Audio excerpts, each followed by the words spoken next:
अम्बनवाम्बुजज्वलकरम्बुजचारदचन्द्रचन्द्रिकाडम्बरचारुमूर्तिप्रकटस्फुटभूषणरत्नदीपिकाशं विदिग्विभागनिर्दृष्टिविविक्तनिजप्रभाव भावाम्बरवीधिविष्टुतविहारममं कृपचोडभारती మాఘమాసం పరబ్రహ్మ స్వరూపమైన సాయిబాబా భక్తులకందరికీ నమస్కారం. మాఘమాసంలో శివుణ్ణి ఎక్కువగా మనం పూజిస్తాం. మాఘమాసంలో శివుడే కాదు, మాఘమాసంలో శివుడు కాదు, శివుడే ఎవరు? సద్గురు సాయి. బాగా గుర్తుపెట్టుకోండి. ఆయన విష్ణువు యొక్క అంశాన్ని అంటారు, కాదు శివుడు ఆయనే. ఎందుకంటే ఆయన చేసిన భిక్షాటన చేశాడు. ఆయన ఎవరు భిక్షాటన చేశారు? శివుడు చేశాడు. ఆయన ఆది భిక్షువు. ఈయన ఈ షిరిడి గ్రామంలో భిక్షాటన చేశాడు. బూటి, చందోర్కర్, హేమాదిపన్, హరిసీతారాం దీక్షిత్ ఇట్లాంటి వాళ్ళు ఎంతోమంది కోటీశ్వరులు, లాయర్లు వచ్చినా కూడా ఆయన తన జోలె మాత్రం వదిలిపెట్టలేదు. అది దీక్ష అండి. ఆయన బిచ్చమెత్తలేదు, గుర్తుపెట్టుకోండి. ఆయన భిక్ష చేశాడు. ఎక్కడ? ఈ గ్రామంలో. కానీ బాగా గుర్తుపెట్టుకోండి, కొంతమంది ఆయన భిక్ష చేశాడు కాబట్టి మేమే భిక్ష చేస్తాం. భిక్ష చేయడానికి అందరికీ అర్హత లేదమ్మా. బాగా గుర్తుపెట్టుకోండి. నేను భిక్షమెత్తుతానంటే ఏదో బ్రాహ్మణ పుట్టుక పుట్టాను కాబట్టి భిక్షమెత్తొచ్చట నాకు కూడా ఎవరో చెప్తే విన్నాను. అసలు అది కూడా చేయకూడదు. గృహస్థులు ఎవరో భిక్షమెత్తకూడదండి.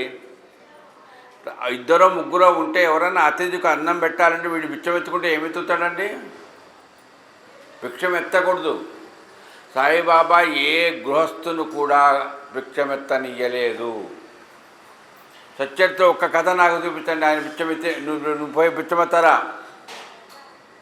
చెప్పాడా? ఒక్కరికి చెప్పలేదండి. ఆయన మాత్రం భిక్ష మానాలే.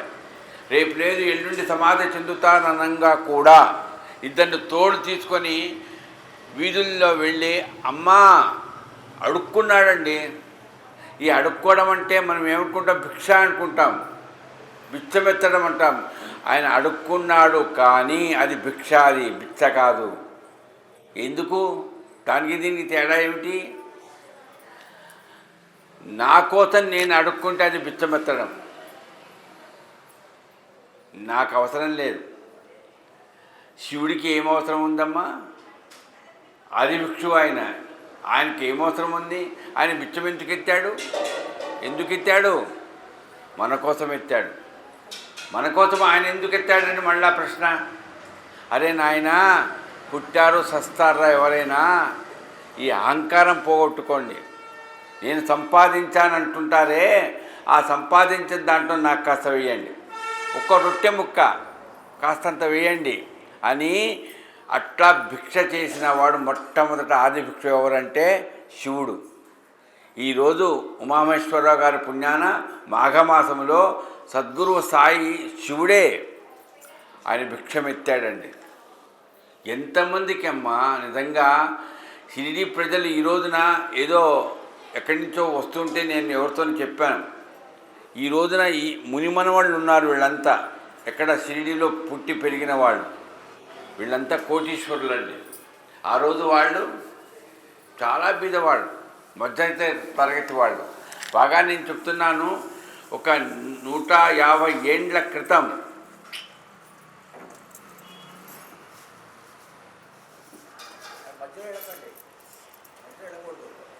150 ఏండ్ల క్రితం షిరిడి అనే గ్రామం అసలు ఉందా? జీపే అప్పట్లో లేవు ఇవన్నీ ఏమి ఎవరికి తెలియదమ్మా. మరి ఈ రోజున చూడండి, షిరిడి పుణ్యక్షేత్రమైంది, తీర్థక్షేత్రమైంది. ఎక్కడెక్కడి నుంచో దేశ దేశాల నుంచో వస్తున్నారు. మరి ఆ రోజుల్లో లేదండి. ఆ రోజుల్లో ఆయన భిక్ష ఎత్తుతూ ఉంటే చూచిన వాళ్ళు ఎంత ధన్యులండి. చూచిన వాళ్ళే. ఫోటో కూడా ఉండే, ఒరిజినల్ ఫోటో ఒకటి మీరు కొంతమంది చూసుంటారు. అదిగో తలకాయ ఉప్పుతున్నది ఒక తల్లి, చూసుంటారు. నిజంగా అట్లా కాదు. లక్ష్మీనగర్ సాయిబాబా గుడిలో విగ్రహం ఉంది పెద్దది. ఎక్కడ పోయినాడు ఆయన? ఉన్నాడా? ఏదది? భిక్షమెత్తడమే. నేను చూశాను రాజమండ్రిలో బూరుగుపూడి అనే ఒక ఊరుంది. ఆ గుళ్ళోకి లోపలికి ఎంటర్ కాబోతుంటే బయట బ్రహ్మాండమైంది పెద్దది. ఆయన చెప్తాడు, మాకు లోపల ఉన్న మూల విరాట్ కాదు ఇదే మాకు అంటాడు. అంటే ఆ దృశ్యం చూస్తే అరే బాబా ఏనాయనా ఎవరి కోసం బిచ్చమెత్తుతున్నావయ్యా? కాదయ్యా, నువ్వు బిచ్చమెత్తడం లేదు, మాలో అహంకారం పోగొట్టుతున్నావు. గుర్తుపెట్టుకోండి, నిన్న పొద్దున మధ్యాహ్నం విన్నాం, ఈరోజు సాయంకాలం రాత్రి మళ్ళీ 7 నుంచి 9 వింటాం, 8 గంటల వరకు. అన్వయం చేసుకోండి దయచేసి. ఎన్నోసార్లు మీరు కథలు విన్నారు, చదివారు, 100 సార్లు సత్యత పారాయణం చేశారు. మనకేం ఉపయోగం? బాబా భిక్షం ఎత్తాడు కానీ బిచ్చమెత్తనీలే. ఎందుకు బిచ్చమెత్తనీలా? ఏం తక్కువైందిరా నీకు? నీకేమి తక్కువైంది? సార్ నాకు సార్ ఏమి ఏడుస్తావు రా బాబా? ఎందుకు ఏడుస్తావు? నీకు ఏది కావాలంటే నువ్వు ఎవరిని అడుక్కోవాలి తెలుసా? కాదు, భగవంతుడిని అడుక్కో. భగవంతుడిని నువ్వు అడుక్కుంటే నీకేం కావాలి నేను ఇస్తా. అంతేకాని వీళ్ళని అడుక్కోవాల్సిన అవసరంలే, అసలు అడుక్కోవాల్సిన అవసరంలే, అడుక్కోకుండానే ఇచ్చేస్తాడు. అట్లాంటి ఆదిభిక్షువు అండి శంకరుడు అండి శివుడు. మాఘమాసంలో వింటున్నాం, ఎంత అదృష్టమో నిజంగా. ఉమామేశ్వర గారి పుణ్యమా. మాఘమాసంలో ఈ నెలలో భిక్ష చేసినటువంటి సాయిబాబా ఆదిభిక్షువే ఆయన, శివుడే ఆయన. అలాంటి శివుణ్ణి పైన నేను ఈ మధ్యకాలంలో మొన్న మా ఆవిడ చదువుతుంటే అది రికార్డ్ కూడా చేశారు వీళ్ళు, మీరు యూట్యూబ్లో చూడొచ్చు. ఈ శివుడి మీద కొన్ని కథలను విన్నాను, మీరు కూడా వినుంటారు. అమ్మవారు శివుణ్ణి పెళ్లి చేసుకుంటామంటే ఏమన్నారండి అందరూ? ఎవరూ అక్కర్లేదు, వాళ్ళ అమ్మే. ఆయన ఏమున్నాడు? ఆయన బిచ్చమెత్తుకునేవాడు, శ్మశానంలో తిరిగేవాడు, అందగాడ. ఎందుకు ఆయనను పెళ్లి చేసుకుంటావు నువ్వు అని. నాకు అవన్నీ అక్కర్లే, ఆయన ఈశ్వరుడే. ఎట్లాంటి ఈశ్వరుడు తెలుసా? కనిపించడానికి బిచ్చగాడే, కానీ ఆయన ఇచ్చిన ఐశ్వర్యం ప్రపంచంలో ఎవ్వరు ఇవ్వలేరు. సద్గురువు సాయిబాబా ఈశ్వరుడే, ఆయన ఇచ్చిన ఐశ్వర్యం ఎవ్వరు ఇవ్వలేరండి. మీరు బిజినెస్ చేసేవాళ్ళని ఎవరైనా చెప్పండి, సాయి అని పేరు పెట్టుకొని ఏ బిజినెస్ చేసినా కానీ వాడు తర్వాత మెల్లమెల్లగా బిచ్చమెత్తుకునే స్థితి నుంచి ఐశ్వర్యం పొందుతాడు. పెద్ద పెద్ద బిజినెస్లు చేస్తున్నారు ఇప్పుడు. కాబట్టి అలాంటి ఆదిభిక్షు అయినటువంటి ఈశ్వరుడైనటువంటి సాయి కథలు వింటున్నామండి. మనం చేసుకున్న అదృష్టం ఏమిటంటే కష్టపడుతున్నామా? 4 గంటల నుంచి వినండి అంటే కొద్దిగా కష్టమే, కానీ కష్టపడుతున్న మనకు చెవులలో కనుక పడిందనుకో ఈ సచ్చరిత్ర, సార్ కాస్త నిద్ర పోయింది సార్, బద్ధకం పోయింది సార్, నేనేం టానిక్ ఇవ్వడం లేదుగా, నేనేం ఛాయలు జాపించడం లేదుగా, మరి ఎందుకు వచ్చింది? అది సచ్చరిత్ర గొప్పతనం, నా గొప్పతనం కాదది. సచ్చరిత్ర కనుక శ్రద్ధగా వింటే బద్ధకం పోతుందండి. ఎందుకు పోతుంది? పోగొట్టేవాడు ఆయన. మీరు వినండి అంతే. మీరేమి డబ్బులు ఖర్చు పెడతారా? లక్షలు కావాలా? అక్కర్లేదు. మీ చెవులను కాస్త ఇటు పడేయండి చాలు, నేను చూసుకుంటా. అట్లాంటి సచ్చరిత్ర మాఘమాసంలో షిరిడీలో ఆదిభిక్షు అయినటువంటి సాయిబాబా యొక్క కథలను వింటున్నాం. ఎంత గొప్ప అదృష్టవంతులమ్మమ్మ. నేను అదృష్టవంతుడిని అనగానే ఏం సార్ ఏమో అదృష్టవంతుడు అంటున్నాడు, ఎన్ని కోట్ల ఆస్తి ఉందంట. ఆస్తి ఉంటుంది, పోతుందమ్మా. ఎంతమందిని చూడలేదమ్మా. చరిత్ర మొత్తం చూడండి, ఎన్ని కోట్ల ఆస్తి ఉండని, ఎన్నెన్ని ఆస్తులు ఉండని, అన్నీ విడిచిపెట్టి పోవాల్సిందేనా? కానీ దిగులు పడకు, అనుభవించు, అది సచ్చరిత్ర. నువ్వు దిగులు పడకు, నీకు కొడుకుంటాడు, కూతురుంటారు, సంపాదన ఉంటారు, అనుభవించు. అది ఎక్కడైనా ఏ ఆదిభిక్షువు లాంటి ఏ గురువుగారి చరిత్ర మీరు వినండి. ఎందుకురా సంసారం, నా దగ్గరకు వచ్చి శిక్షరికం చేయరా, ఆశ్రమంలో ఉండరా, ఏమిరా సంసారం చేసి ఏం సంపాదిస్తారా, విధులు పెట్టండి రా అని చెప్తారు. కానీ బాబా అట్లా చెప్పలేదు. అనుభవించండి, వద్దు. కానీ ఉపనిషత్, ఏ ఉపనిషత్తు? ఈశావాసోపనిషత్తు చెప్పినట్టు జైనచక్కేర ఉన్నీధ మీరు అనుభవించండి బాగా. తర్వాత మీకే అనిపిస్తుంది, ఏం అనుభవిస్తున్నాను, ఇంకేం చాలు, ఇంకా చాలు, కొడుకు కూతురు వాళ్ళు వీళ్ళు సంపాదిస్తుంది, ఇంకా చాలు, ఇంకేం కావాలి. అట్లాంటి ఏం కావాలి అనే తృప్తి కలిగినటువంటి స్థితి త్యాగ స్థితి. ఏమ్మా ఇబ్బందిగా ఉందా? ఏం లేదు, రెడీగా ఉన్నా, దేనికి, నువ్వు ఏం చేస్తా చేసుకో అంతే. ఇన్స్ట్రుమెంట్. ఈ రోజున 70 ఏళ్ళు గడిచాయి, ఇంకొక 10 ఏళ్ళో ఏమో చెప్పలేదు, కానీ సిద్ధంగా ఉండండి. దేనికి? మరణానికి కాదు, గుర్తుపెట్టుకోండి. చాలామంది ఏమండి నేను రెడీగానే ఉన్నాండి, ఎప్పుడు పోతానో చెప్పండి నాకు, జాతకం ఎందుకు పోయి ఏం చేస్తావు, ఏమన్నా బాధపడతావు? నవ్వకండి. అందుకని ఈ చచ్చిపోతాను కోసం కాదు, అయ్యా నాకు తృప్తిగా 10 మందికి సహాయం చేయగలిగిన శక్తి నీవు నాయనా. అది 70 ఏండ్లైనా చూడు, ఎంత కష్టపడి వచ్చే మనతో పాటు కూర్చున్నాడు కదా, నలుగురితో పాటు తింటున్నాడు కదా, ఇది మనం సంపాదించాలి. నేను అదే చెప్తాను, షిరిడీకి రండి, షిరిడీలో కథలు వినండి, ఉమామేశ్వరాకు సహాయపడండి. మీకు ఏంటంటే మనం కోరుకుంటే వస్తుందేమో మరణం, కానీ మరణం వచ్చినా కూడా సిద్ధంగా ఉంటాం. ఎట్లా దీక్షిత్ గారికి తీసుకుపోలే బాబా ఆ రోజుల్లో? ఎవరిని? మీకు తెలుసు కదా, కాకా సాహెబ్ దీక్షిత్. నేను ఏదో కథ చెప్తానని విషయం చెప్తానని కొద్దిసేపటి ప్రారంభం చేస్తాను. కాకా సాహెబ్ దీక్షిత్ కుంటివాడండి. నేను చెప్తున్నా, నేను ఎప్పుడప్పుడు అనుకుంటా, నేను కుంటోండి, నిజమే, నేను కుంటోండి, నడవలేకపోతున్నా, వాకర్తో కష్టపడుతున్నా. ఒక్కోసారి అరే దీక్షిత్ గారు ఆయన బాబా సేవకుడు కదా, షేర్లు ఉన్నాయి ఆయనకు. ఆ రోజుల్లో బాంబే కార్పొరేటర్, ఇప్పుడు బాంబే కార్పొరేటర్ కాదు, ఆ రోజుల్లో Bombay corporator, leading lawyer Hari Sitaram Dikshit. ఆయన బాబా దగ్గరికి వస్తే కుంటివాడిగా ఉండేవాడు. బాబాని ఏమడిగాడండి? నా కుంటితనం పోగొట్టయ్యా, నేను బాగా నడిచేటట్టుగా నాకు అనుగ్రహించవయ్యా అని అడగలే, నా మనసులో కుంటితనం పోగొట్టవయ్యా అని అడిగాడు. ఇదండి సచ్చరిత్ర. ఇది సచ్చరిత్ర. అంటే మనం అడిగే ప్రశ్న కూడా, నాకు చెయ్యి లేవడం లేదు, నాకు కళ్ళు కనపడడం లేదు, అది ఏంద్రా ఈ బాధలు? ఎవరికి ఉండవురా నాయన? శరీరం ఉన్నంతకాలం రోగాలు తప్పవు, అది ఆయనకి చెప్పాలా? నీవు ఆ శరీరంలో పాలపడేది ఎందుకు బాధపడుతున్నావు? అనుభవించాలి కాబట్టి. అంతే. నేను ఒకటే చెప్తున్నా, నేను ఈరోజు అనుభవిస్తున్నా. ఎందుకు అనుభవిస్తున్నా? శరీరంతోనే అనుభవించాలి, ఆత్మతో అనుభవించలేదని. ఆత్మకు సంబంధం ఏముందండి? మనస్సుకు మాత్రం పట్టించుకోకండి, అది నేను చెప్తున్నది.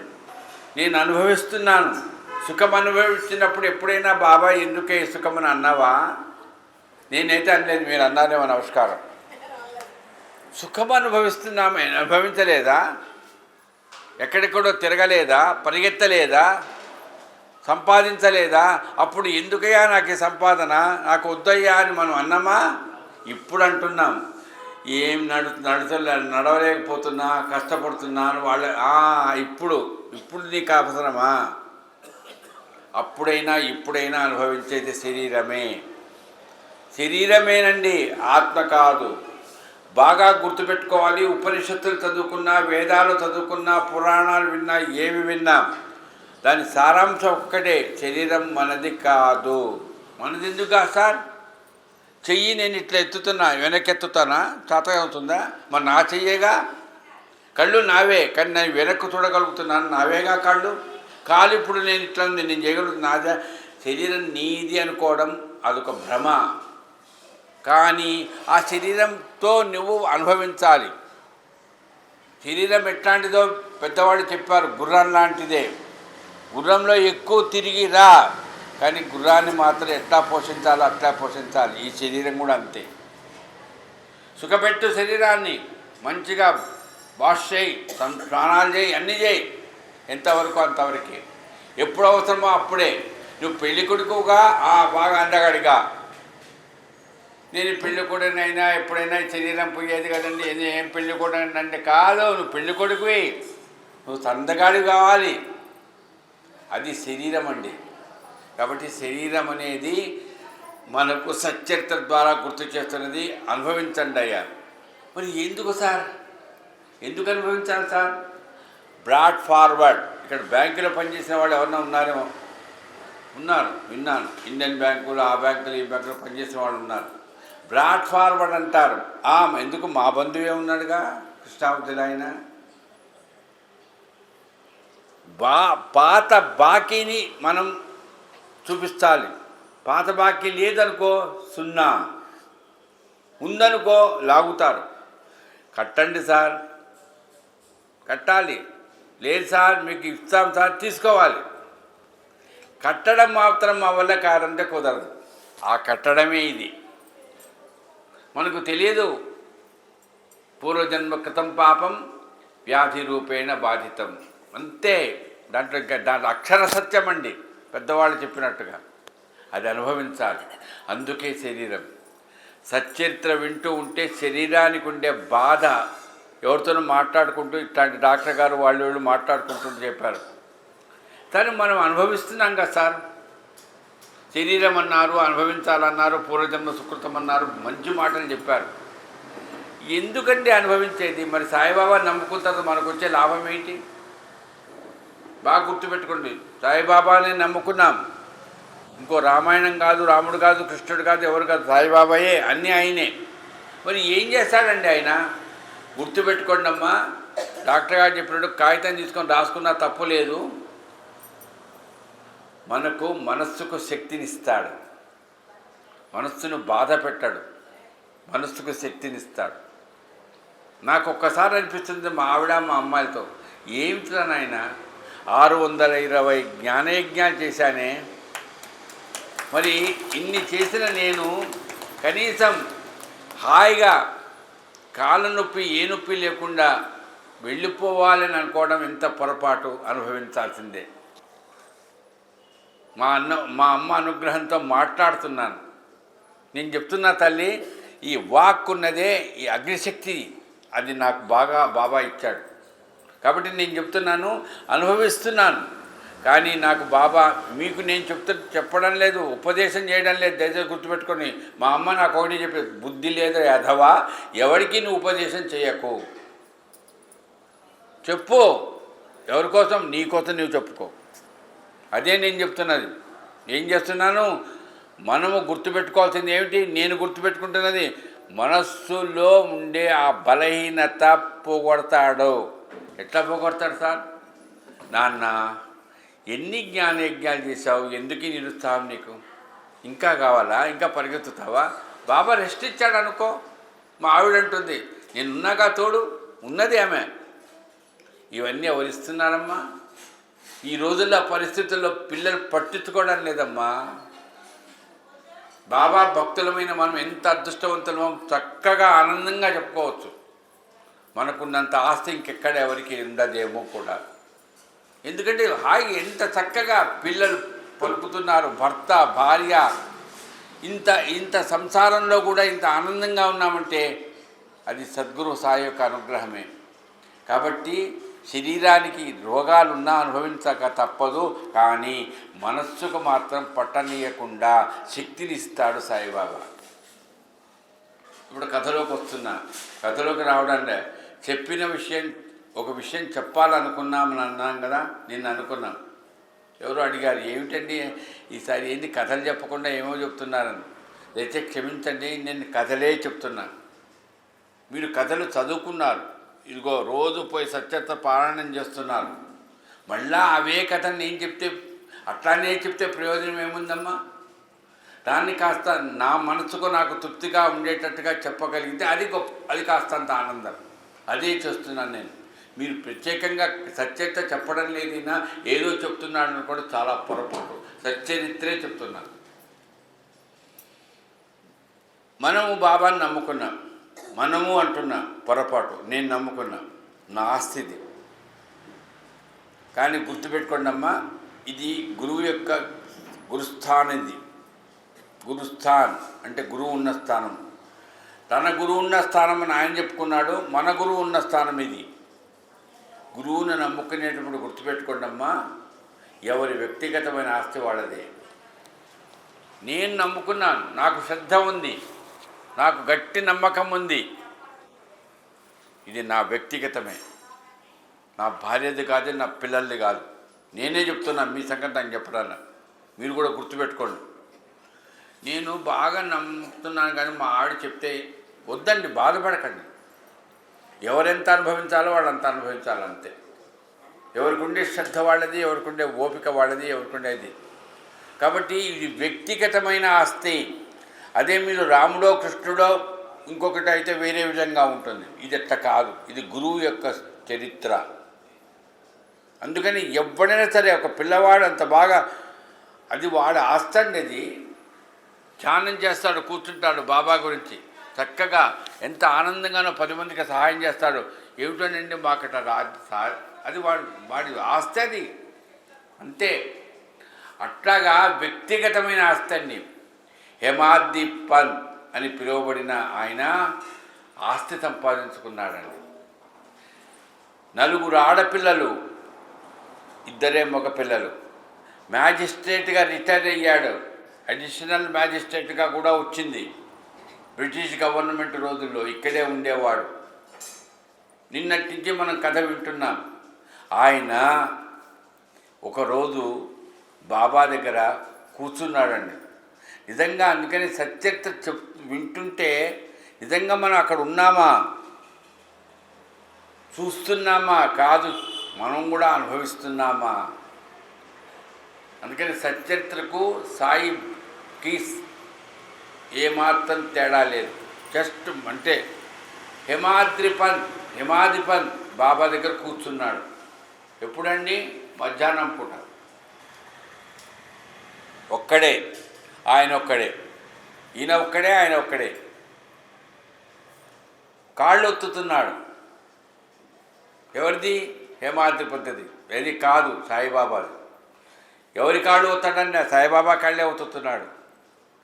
అంటే నేను ఎందుకు చెప్తున్నా అంటే, బాబా గురువు, ఆయన పాదసేవ చేస్తున్నాను. ఈ లోపల వచ్చాడు ఒక ఆయన. ఎవరు? దీక్షిత్ గారు. అడిగాడు బాబాను, బాబా హరివినాయక సాఠేకు మీరు కళలో కనిపించారు, మరి గురుచరిత్ర ఆయన 1 వారం చదివాడట, మీరు ఏదో చెప్పారట, ఆయన వినపడలేదట కళలో, ఏం చెప్పారో నాకు చెప్తే నేను చెప్తానన్నాడు. బాబా వెంటనే సమాధానం చెప్పాడు. ఇంకొక వారం జాగ్రత్తగా చదవమును, ఆయనకు భవబంధాల నుండి విముక్తి కలుగుతుంది అని చెప్పాడు. ఈ కాళ్ళు ఒత్తుతున్న ఆయన వింటున్నాడు. ఎవరు? హేమాద్రి పంత్. ఈయన బాబా భక్తుడిగా, ఆయన బాబా భక్తుడిగా, ఆ హరివినాయక సాఠే కూడా బాబా భక్తుడిగా. చూడండి, అది చెప్తున్నప్పుడు వింటున్నప్పుడు, ఇప్పుడే చెప్పా కదా, నేను పొద్దున్న చెప్పాను నిన్న, ఏకాగ్రత. ఇప్పుడు వచ్చింది సబ్జెక్ట్. ఏకాగ్రత అంటే ఇదే. ఆయనకు ఆయన చెప్తున్నాడు, ఈయన వింటున్నాడు. ఏకాగ్రత అంటే ఎట్లా ఉండాలి? ఆయన హరివినాయక సాఠికి చెప్పాడు చెప్పమని, దీక్షిత్ గారికి. మరి నాకు చెప్పలేదుగా? కాదు, నీకు చెప్పలేదుగా కాదు. ఏకాగ్రత ఎట్లా ఉంటుందంటే చూడండి, హేమాద్రి పంత్ ఎట్లా అనుభవించాడంటే, అవును బాబా, ఆయన 1 వారం చదివితేనే చాలు, ఇంకొక వారం చదవమన్నావు కదా. ఇదే ఏకాగ్రతలో ఇబ్బంది. పోతుందండి ఏకాగ్రత. ఆయన వారం రోజులు చదివితే ఏమి, నేను 40, నాకేం సంబంధం ఉంది, ఆయన చెప్పాడు కదా అనుకోవచ్చుగా. అట్లా అనుకోమండి. అదే ఏకాగ్రత అంటే. నా వ్యక్తిగతమైనగా నేను అడగలేదే, దీక్షిత్ గారు అడిగారు ఆయన గురించి, ఆయనకి చెప్పాడు. నేను నాకెందుకు మధ్య, నాకు చెవులు ఉన్నాయని కానీ విన్నాను కాబట్టి నేను ఆలోచించాలా? 1.25 లక్ష వింటుంటాం, వాటి గురించి ఆలోచిస్తే ఎట్లా ఏకాగ్రత పోతుందండి. బాబా మరి 40 ఏళ్ళ నుంచి నేను గురుచరిత్ర చదువుతున్నా కదా. సరస్వతి గంగాధర్ గారు రాసిన గురుచరిత్ర మరాఠీలో ఉంది, అది చదువుతున్నాను కదా. మరి నాకు నువ్వు ఎప్పుడు ఏమీ చెప్పలేదే. పోనీ 10 ఏళ్ళ నుంచి నీ దగ్గరికి వస్తున్నాను, నీకు సేవ చేస్తున్నాను, నాకు చెప్పలేదే. చూడ అయిపోయింది, ఏకాగ్రత పోయింది. అందుకని చెప్పాను నిన్న, ఏకాగ్రత ఉత్సుకత ఈ రెండు ఉంటే అప్పుడు బాబా ఒక మార్గదర్శకత్వం చేస్తాడు. ఏకాగ్రత భిన్నమైంది కదా, పోయింది. ఏం బాబా నాకు చెప్పవా, నేనేమన్నా తప్పు చేశానా? 40 ఏళ్ళ నుంచి మరి పారాయణం చేస్తున్నాను కదా, వాళ్ళు ఒక్క వారం చేస్తే నేను ఇంకో వారం చేయమన్నావు కదా. అది ఆయన వచ్చి అడగలేదే. చూడండి ఎన్ని ఆలోచనలు. ఈ మెదడు ఉంది చూడండి, ఇది ఎన్ని జీబులతో నాకు కూడా తెలియదు. ఎవరైనా ఐటీ వాళ్ళు ఉంటే చెప్పాలేమో, మెదడు ఎన్ని జీబులు ఉంటుందో. అది ఎన్ని ఆలోచనలు చేస్తుంటారు బాబోయ్. ఆ కంప్యూటర్లో ఎవరన్నా ఏదన్నా చేస్తుంటే నాకు ఆశ్చర్యం వేస్తుంది. మరి ఈ మెదడు సంగతి ఏంటండి బాబోయ్, ఏం ఆలోచిస్తుంది, ఎంత మెమరీ పవర్ దానికి ఉంది. ఎవరో చెప్పిందని ఎట్లా వింటున్నది, ఇదంతా ఎట్లా జరుగుతున్నది. ఈ మెదడు ఆలోచిస్తుంది. అప్పుడు బాబా ఏం చేశాడు, ఏమైపోయింది, ఏకాగ్రత పోయిందిగా. ఏకాగ్రత మళ్ళా వచ్చేదాకా కూడా ఊరుకున్నాడు బాబా. నిన్న కథ విన్నారు కదా, గోధుమలు విసరు కదా, వాళ్ళకు లోభత్వం వచ్చి 4 భాగాలు చేసుకుంటేనే అప్పుడు అటాక్ అయ్యాడు. ఇప్పుడు చూడండి, ఏకాగ్రత పోయింది, ఏకాగ్రత మళ్ళా వచ్చింది. ఎవరికి వచ్చింది? సాయిబాబాకు కాదు, యమాతృపంతు. ఆయన అనుకున్నాట, ఆయనకు వారం రోజుల తర్వాత ఇంకో వారం రోజులు చదివితే నాకే సంబంధం ఉంది. 40 ఏళ్ల పాటు గురుచరిత్ర సంబంధం నాకేముంది, నేను ఒక్కటే. దయచేసి పుస్తకం చదవండి, పారాయణం చేయండి. పదే పారాయణం చేస్తే గుర్తుకు వస్తుంది. నేను కథలు చెప్పడం లేదు, నేను కథలే చెప్తున్నా. నేను చెప్పే కథలు ఉన్నాయి, అబద్ధం చెప్పడంలే. హేమాద్రి పంత్ అనుకున్నాడు, బాబా చాతక పక్షి ఉంది కదా, మీరు నేను చూడలేదు, నాకు తెలియదు. ఓ పక్షి ఉంది, అదట చైత్రమాసంలో తొలకరి జల్లులో వచ్చే జల్లు నోట్లో పడితే అప్పుడు నోరు మూస్తుందట.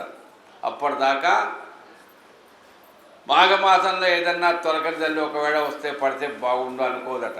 చాతక పక్షి చైత్రమాసంలో తొలకరి జల్లుకే నోరు తెరుచుకొని ఉంటుందట. ఏం పక్షి అండి నిజంగా. నాకు ఏ నీళ్ళైనా పర్వాలేదు, మంజీరా నీరు కానీ, కృష్ణా కానీ, గోదావరి కానీ, గంగ ఏదైనా పర్వాలేదు. ఏది అక్కర్లేదనుకోండి, 10 రూపాయల బాటిల్ తీసుకొస్తే చాలు మనది. చాతక పక్షి అట్లా ఉండదండి. ఎందుకు చెప్పాడంటే హేమాద్రి పంతు, ఆ చాతక పక్షి ఏ రకంగా అయితే ఆ నీటి కోసం, ఆ జల్లు కోసం అట్లా ఎదురు చూస్తూ ఆ రకంగా నోరు తెరుచుకొని ఉందో, ఎప్పుడైతే ఆ నీరు పడిందో అప్పుడు మూసుకుందో, అట్లాగే బాబా నువ్వు ఏం చెప్తావో ఆ మాట వినడానికే నేనున్నా. ఇంకా లేదు, నేను 40 ఏళ్ళు చదువుకున్నాను, నేను మ్యాజిస్ట్రేట్గా పనిచేశాను, నేను వాళ్ళకి వీళ్ళకి సహాయం, ఇవన్నీ పక్కబడి. ఇది ఏకాగ్రత. ఏకాగ్రత అంటే ఇదమ్మా, ఇప్పుడు వింటున్నారు కదా జాగ్రత్తగా, ఇది ఏకాగ్రత. చూడు, ఏకాగ్రత భగ్నమైంది, ఏకాగ్రత వచ్చింది. వచ్చిన తర్వాత బాబా ఊరుకుంటాడా? అయిపోయింది, ఏకాగ్రత కలిగింది కదా. నాకు నువ్వు ఏదైనా చెప్పు నాయన, నువ్వు ఏం చెప్పినా అది నాకు ఉపదేశమే, మార్గదర్శకత్వమే అని అనుకున్నాడట. మనసులో అనుకున్నాడు.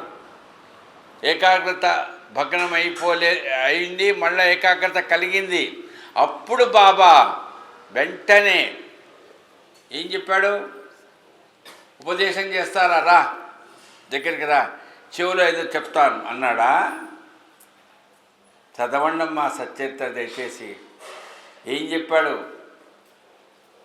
హేమాద్రి పంత్, శ్యామ ఇంటికి పో. ఇప్పుడు నేను ఎందుకంటున్నానంటే, నిన్న మీరు ఈ స్థానంలో ఈ షిరిడీలో ఈ ఆలోచన ఎందుకు కలుగుతున్నదో నాకు తెలియదు, కానీ నన్ను బాబా మా అమ్మ దయవలలో ఏదో పరిశుద్ధం చేస్తున్నాడు. శ్యామ ఇంటికి పో. ఉత్సుకత ఉండాలండి. ఏకాగ్రత కలిగింది, ఉత్సుకత ఉందని ఎట్లా చెప్తున్నారు మీరు? శ్యామ ఇంటికి పో. శ్యామ ఇంటికి ఎందుకు బాబా? మీ కాళ్ళు ఒత్తుతూ ఉన్నాను కదా, నాకేదో చెప్పొచ్చు కదా. కాదు, ఉత్సుకత. ఆయన ఏం చెప్తాడో అది వినాలి, వినడంగా దాన్ని ఆచరణలో పెట్టాలి. అది గురువు దగ్గరికి చేస్తున్న పని. నా కాళ్ళు ఒత్తుతున్నావు కదా, బాబా మీ కాళ్ళు ఒత్తుతున్నాను గురువుగారు కదా, ఎందుకు నాకు బయటికి పంపిస్తారు అన్న కాదండి. ఆయన ఏం చెప్తా, అది చాతక పక్షి నీటి కోసం ఎట్లయితే తాపత్రయపడుతుందో ఆ రకంగానే ఈ శిష్యుడనేవాడు ఏకాగ్రతగా ఏం చెప్తాడని వినాలి. విన్నదాన్ని ఆచరణలో పెట్టాలి. ఒట్టిగా వింటే చెవులున్నాయి కాబట్టి వింటే ప్రయోజనం లేదని ఆచరణలో పెట్టాలి. శ్యామా ఇంటికి ఎందుకయ్యా? పోనీ దీక్షిత్ గారి దగ్గరికి పో, ఆయన చదువుకున్నవాడు కదా, ఆయనతో మాట్లాడు. నేను చెప్పి ఆయనకు తెలుసు, భగవద్గీత అవన్నీ బాగా తెలుసు. శ్యామ ఎవరండి ఆయన? మాధవరావు దేశపాండే పేరు, అది ఇంటి పేరుతో సహా మాధవరావు దేశపాండే వంశంలో పుట్టాడు. ఆయన పేరు మాధవరావు. బాబా ఆయన్ని పిలిచేవాడు ఏమని? ప్రేమతో పిలిచేవాడు. చాలా అన్యోన్యమైనటువంటి సంబంధం ఉందండి వాళ్ళిద్దరి మధ్య. కృష్ణుడికి అర్జునుడికి ఏ రకంగా బాంధవ్యం ఉందో అలా బాంధవ్యం కలిగినటువంటి వాళ్ళు మాధవరావు దేశపాండే బాబా. శ్యామా శ్యామా శ్యామా శ్యామా, వాళ్ళ ఇంటికి పో. ఇక్కడ నేను గుర్తు చేస్తున్నాను, శ్యామ చదువుకున్నవాడా, వాళ్ళ ఇంటికి ఎందుకు పొమ్మంటున్నావయ్యా? అదే ఉత్సుకతలో ఎక్కడ కూడా ఆయన చెప్పింది సరిగ్గా చెప్పాడో లేదో, ఆయన పొమ్మన్నాడు కదా, ఆయనకు చదువు రాదు కదా, నన్ను ఎందుకు పొమ్మన్నాడు ఉండకూడదు. ఉత్సుకతలో బాగా ఉండవుతుంది, చెప్పింది చేయడం అంతే. ఇది శాస్త్రం.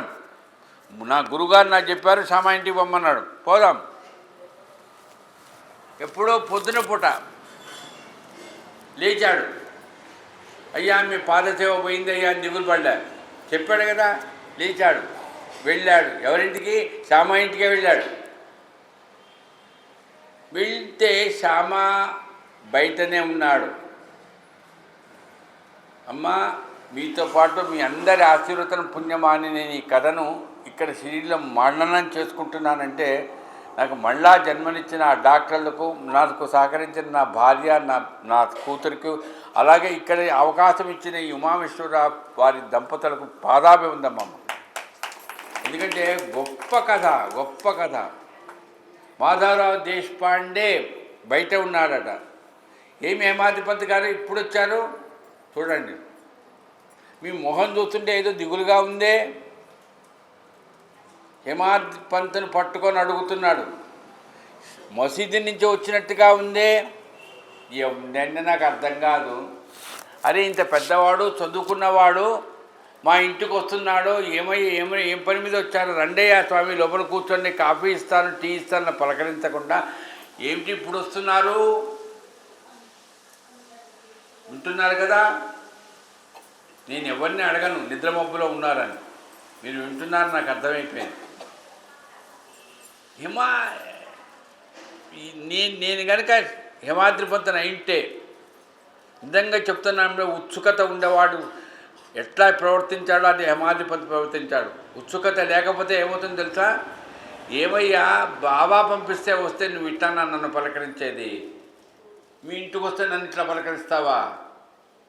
ఏదో దిగులుగా ఉన్నట్టుగా ఉందే. నేను దిగులుగా ఉన్నానా నీకు తెలుసా? లేదండి, బాబా చెప్పాడు వెళ్ళు అంతే. ఎవరింటికి వెళ్ళు? శ్యామ ఏం చెప్తే అది వినంతే. అక్కడ మళ్ళీ శ్యామ చెప్పాడు కదా, బాబా చెప్పలేదు కదా, బాబాకు శ్యామకు చాలా దూరం ఉంది కదా, ఈయన కాదు కదా, ఇవన్నీ నీకు అనవసరం. అదే ఉత్సుకత. ఇప్పుడు ఏకాగ్రత కాదు ఇక్కడ, ఉత్సుకత. ఎవ్వరు చెప్పినా నాకు అగో వాళ్ళ ఇంటికి వెళ్ళాలి అని చెప్పాడు, డాక్టర్ గారు చెప్పారు, డాక్టర్ గారితో మాట్లాడాను అంతే. డాక్టర్ గారు ఎవరు? బాబా అంతే. ఉత్సుకత అది. ఏమిటండి హేమాద్రిపంత్ గారు, నమస్కారం అండి. మీ ఇంటికి వెళ్ళమన్నారు, మీ దగ్గర 15 రూపాయలు దక్షిణ తీసుకొని రమ్మన్నారు. నేను ఇంతవరకు ఈ విషయం చెప్పలేదండి, మీకు మననం చేసుకోవాలి. ఇదండి గురుదక్షిణ.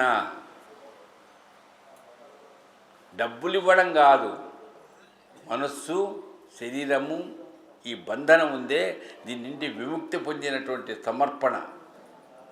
దక్షిణ తీసుకొని రమ్మన్నాడు. నేను వివరంగా చెప్పడం కష్టం, చాలా ఆలస్యం అవుతుంది. మళ్ళా 7 నుంచి మనం కూర్చుంటాం, చూద్దాం. ఈరోజు గురువారం కాబట్టి ఇదే కథను చేద్దామో లేకపోతే కొత్తదో. దక్షిణ తీసుకొని రమ్మన్నాడు. అది కూడా 5 రూపాయలు కాదు, 15 రూపాయలు, ఖచ్చితంగా 15 రూపాయలు. ఏందండి ఇది? ఏమన్నాడు? వరండాలోనే ఉంటే లోపలికి రమ్మని పిలవకుండా ఉండిన ఆ శ్యామాని పిలువబడిన మాధవరావు దేశపాండే, నా దగ్గర అంత ధనం లేదు, నేను బాబాకు 15 జన్మలెచ్చి సాష్టాంగ నమస్కారం చేస్తానయ్యా అన్నాడు.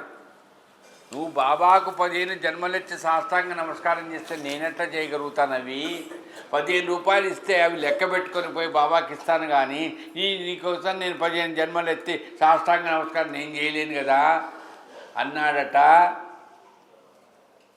హిమాద్రిపర్. ఇది ఏకాగ్రత. ఆయన ఏకాగ్రత అది, ఈయన ఏకాగ్రత ఇది. ఉత్సుకతకి ఎక్కడా తేడా లేదు. రెండవ మాట ఏంటి? దక్షిణ అయిపోయింది, దక్షిణ సంగతి అయిపోయింది. 15 రూపాయలు ఇవ్వలేదుగా. అప్పుడు అన్నాడు, శ్యామా నీతో కాసేపు మాట్లాడమన్నాడయ్యా బాబా. ఇది ఎవరితో మాట్లాడమన్నాడు? నాతోనా? రండి, లోపలికి రండి. అప్పటిదాకా పిలవలేదండి. ఏందండి ఇది? ఎందుకు వచ్చావయ్యా? చాలా ఆనందమయ్యా, అదృష్టమయ్యా, ఇదిగో ఛాయ్ తాగు, కూర్చో కాసేపు. పలకరింపు లేదు. అప్పుడు పిలిచాడు, మాట్లాడమన్నాడు. నాతో మాట్లాడమన్నాడా? చూడండి, కూర్చున్నాడు. ఏమన్నాడు తెలుసా? ఎవరు? మాధవరావు దేశపాండే.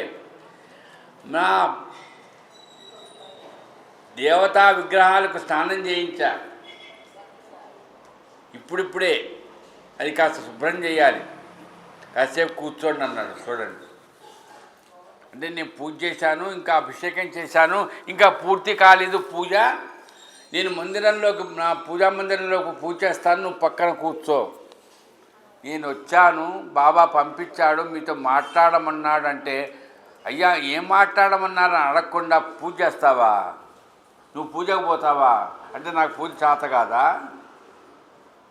ఇదేనండి ఏకాగ్రత, ఉత్సుకత. ఉత్సుకత ఉంది, ఏకాగ్రత ఉంది, ఎక్కడా బలహీనపడలేదు. సరే స్వామి, మీ పని మీరు చేయండి, నేను వరండాలో కూర్చున్నాడు. చూడండి, ఏకాగ్రత, ఉత్సుకత ఉంటే, గురువుగా సాయిబాబాను నమ్ముకుంటే హిమాద్రి పంత్కి ఏ రకంగా అనుభవం కలిగిందో మనకు కూడా కలుగుతుంది. ఏమైంది? వరండాలోనే ఆయనకు పుస్తకాలన్నీ పెడతాడట. బాబా దగ్గరికి ఎవరన్నా వచ్చి ఏదైనా పుస్తకాలు ఇస్తే శ్యామకి ఇచ్చేవాడట. ఆయన అన్నీ బాగా ఒక లైబ్రరీ లాగా పెట్టేవాడట.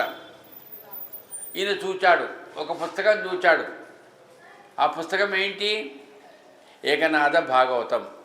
తీశాడంతే, తీయంగానే అది ఏకనాథ భాగవతం. ఆ పుస్తకములో ఆయన తెరిచాడటండి. ఇది జరిగింది, అనుభవం ఉండే ఇవన్నీ ఎవరు చేస్తున్నారు? బాబా. పుస్తకం తెరవంగానే ఏదైతే తన పుస్తకంలో ఏకనాథ భాగవతంలో చదువుతూ ఎవరో వస్తే పిలిస్తే బాబా దగ్గరికి పోదామని అనుకుంటే, అప్పుడు ఆ పుస్తకాల్లో అక్కడ ఆ కాగితం మడత పెట్టబడినటువంటి భాగమే తెరుచుకుంది. ఇదండి బాబా చేసే చమత్కారం. ఎప్పుడు చేస్తాడు ఆయన? ఏకాగ్రత ఉండాలి, ఉత్సుకత ఉండాలి. బాబా చేస్తాడండి, నేను పుస్తకాలు ఏం చదువుతానండి? ఆయన వరండాలో పెట్టుకుంటాడు ఆ పుస్తకాలు కాదు. ఉత్సుకత ఉండాలి, ఉత్సుకతతో పాటు ఏకాగ్రత ఉండాలి. వీళ్ళ ఇంట్లో నేను పుస్తకం చదువుతానా? కాదండి. ఎవరి ఇంటికి నువ్వు పంపించావో వాళ్ళ దగ్గర నీకు అదే ధ్యాస. ఏకనాథ భాగవతం నీ చేత చదివిస్తాడు. బాబా మనకందరికీ చేసే ఒక గొప్ప విషయం ఏంటో తెలుసమ్మా? మనకి కులదైవాలు ఉంటాయి, ఇష్టదేవతలు ఉంటారు. ఆ దేవతా పూజలు మనం చేస్తాం, అది మనకు అలవాటు. చాలామంది ఒక దురభిప్రాయంలో ఉన్నారు, బాబా పూజ చేస్తే మిగతా పూజలు చేయనక్కర్లేదు. చాలా తప్పు తప్పు తప్పు. మనము మన పూజలు మర్చిపోతే ఆ పూజలు చేయిస్తాడు బాబా మన చేత. మన ఇష్టదేవత పూజలు చేయిస్తాడు. కాదమ్మా, ఇప్పుడు నేను చెప్తున్నా కదా, రోజు ఏకనాథ భాగవతం చదువుతాడండి ఈ హిమాద్రిపన్. ఆ రోజు చదువుతున్నప్పుడు ఆ రకంగా జరిగిందని మడత పెట్టి వస్తే ఆ ఏకనాథ భాగవతమే పుస్తకం వచ్చింది. ఆ ఏకనాథ భాగవతంలో ఏ పేజీ అయితే మడత పెట్టాడు అదే పుస్తకం. ఎవరండి ఇది చేసేది? ఇన్ని చోట్లకు పోతే మనము మన జాతలో మనం ఉండాలమ్మా. మన జాత మనదే, అంటే మనకుండే ఏకాగ్రత మనదే, మనకుండే ఉత్సుకత మనదే. కానీ వాళ్ళ ఇంట్లోకి పోగానే, అమ్మా ఈరోజు నేను ఈ పారాయణం చేయలేదమ్మా, అప్పుడే ఆమె పారాయణం చేస్తూ ఉంటుంది. మీ బాబా భక్తులు ఆ జాతలో ఉండి, ఏకాగ్రతలో ఉండి, ఉత్సుకతలో ఉంటే జరుగుతుంది. ఈరోజే విన్నాను, బందర్ మా ఊరు అని చెప్పారు. మచిలీపట్నంలో నేను జ్ఞానయజ్ఞం చేస్తున్నాను. ఇద్దరు ప్రొఫెసర్లు, వాళ్ళు యూనివర్సిటీలో పనిచేస్తారు. వాళ్ళిద్దరూ బాబా భక్తులు. 2-3 రోజులు గడిచింది. ఎవరో చెప్పారు, ఆయన ఆ శివాలయంలో బాబా చరిత్ర చెప్తున్నాడని. వచ్చారు, వచ్చి కూర్చున్నారు ఎక్కడో. వాళ్ళెవరో నాకు తెలియదు.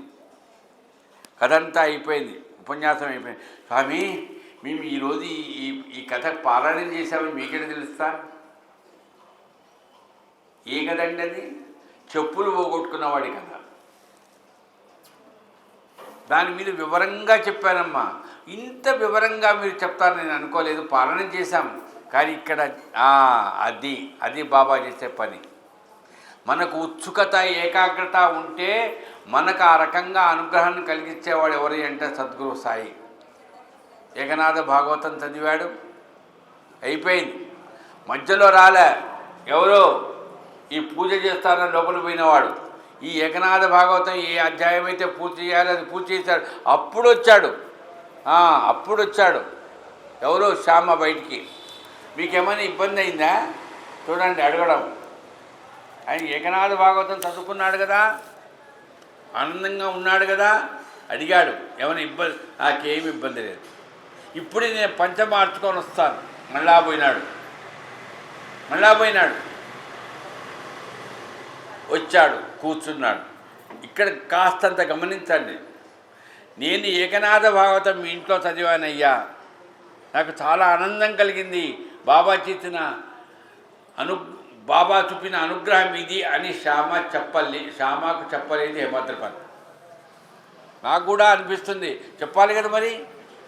ఏమి ఇబ్బంది కాలేదయ్యా, ఏకనాథ భాగవతం చదివానయ్యా, అది బాబా చైతన్య లీల అని చెప్పాలి కదా.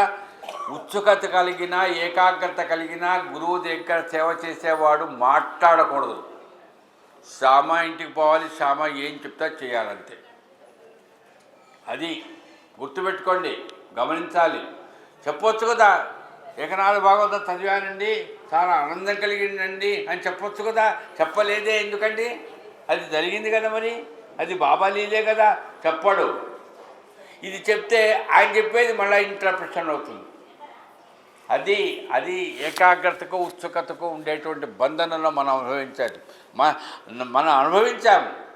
అవతల వ్యక్తి బాబా భక్తుడే. బాబా ఆ వ్యక్తి దగ్గర వెళ్ళి మాట్లాడమన్నాడు. ఆయన ఏం చెప్పాలో వినా. అది ముఖ్యం. ఆయన ఏం చెప్తాడు? కూర్చున్నాడు.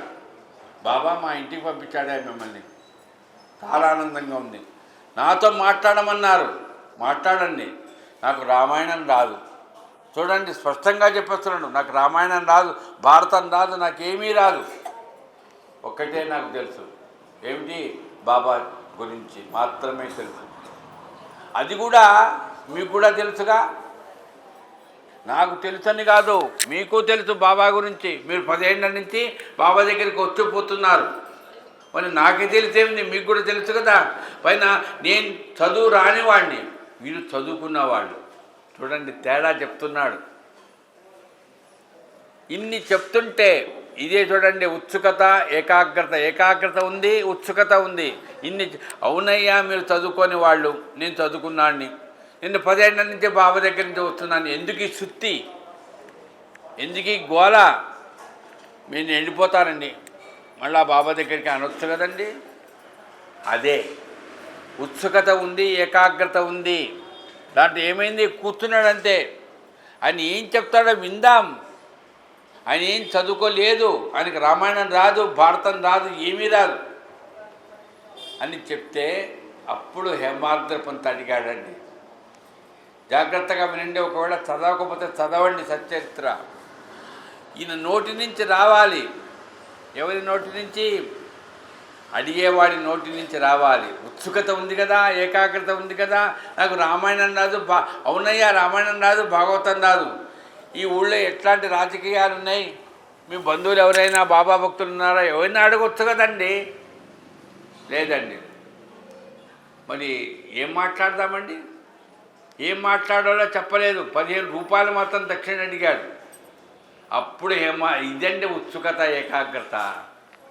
నిజంగా నేను చాలా తృప్తిగా ఉంది. నాకు ఉత్సుకత అంటే ఏమిటో నేనేదో అన్నాను కానీ చెప్పగలుగుతానా లేదా అనుకున్నాను. ఉత్సుకత చూడండి, ఏకాగ్రత చూడండి, ఎంత నిబ్బరంగా అడిగాడు. శ్యామ, మన పాపములన్నింటినీ హరింపజేసేటువంటి సాయిబాబా కథలు చెప్పు. అంతే. అది ఏకాగ్రత, అది ఉత్సుకత. మన పాపములన్నీ హరింపజేస్తారే అట్లాంటి కథలు ఏవయ్యా కథలు? సాయిబాబా కథలు. ఇంక నాకు వేరే కథలు వద్దు. అడిగేవాడికి ఏకాగ్రత ఉంది కదా, ఉత్సుకత ఉంది కదా, అదండి. లేదండి మాకు ఇది కావాలి. మీరు మరాఠీ వాళ్ళు కదా, నేను మరాఠీ చదువుకున్నాను కదా, నేను బాంబేలో ఉన్నాను, మీరు ఇక్కడ ఉన్నారు కదా, మరి నాసిక్ విశేషాలు చెప్తారు కదా, మీరు అడగొచ్చుగా. వద్దు. ఈ ఊళ్ళో మీరు చూస్తున్న సాయిబాబా కథలే చెప్పడం. సాయిబాబా కథలు కూడా ఎట్లాంటివి? ఈయనకి నమ్మకం ఉండాలి. అవి మన పాపములను హరింపజేస్తాయి. అట్లాంటి కథలను చెప్పండి అయ్యా. అందుకని అమ్మ మీ అందరికీ నమస్కరించి చెప్తున్నా, నాకు నేను చెప్పుకుంటున్నాను. మనం ప్రార్థించాలమ్మా. త్రాహి త్రాహి, నాకు ఈ కథలు కావాలయ్యా. అందుకని అడుక్కోకపోతే అమ్మైనా అన్నం పెట్టదంటారు. అమ్మ పెడుతుందేమో, కానీ మంత్రం మాత్రం మనం గురువుని అడగాలి. ఉపదేశం మాత్రం గురువుని అడగాలి. త్రాహి త్రాహి, అయ్యా ఇది చెప్తున్నా కదా, దాహం బాగా వేస్తే కాస్తంత నీళ్లు పొయ్యవయ్యా నాయన అని అడుక్కుంటాము. ఆకలి బాగా వేస్తే ఎట్లయితే కాస్తంత పెట్టవయ్యా అని అడుక్కుంటాము. ఇది కూడా ఇంకా చాలు నాయన, నాకు ఏదైనా కాస్తంత ఉపదేశం చేయి నాయన అని మనం అడగాలి. నోరు విప్పి అడగాలి. అడగకపోతే అది ఏకాగ్రత కాదు, ఉత్సుకత కాదండి. అట్లా అడిగాడండి ఎవరు? హేమాద్రిపాద్. అప్పుడు బాబా భక్తుడైనటువంటి శ్యామ ఏమన్నాడు?